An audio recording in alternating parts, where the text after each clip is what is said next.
আগামীকালকে পবিত্র জুমার দিন।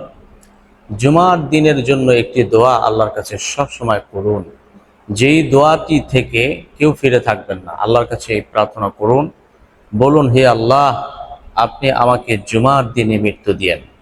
কারণ আল্লাহর হাবিব সাল্লাল্লাহু আলাইহি ওয়াসাল্লাম তিনি বলেছেন যে জুমার দিন কোনো ব্যক্তি যদি মারা যায়, আল্লাহ রাব্বুল আলামিন তার কবরের আযাব মাফ করে দেন। সুবহানাল্লাহ। আল্লামা জালালউদ্দিন সুয়ুতি রহমাহুল্লাহ তিনি বলেছেন, জুমার দিনে জাহান্নামের উত্তপ্ত আগুনকে আল্লাহ পাক বন্ধ রাখেন।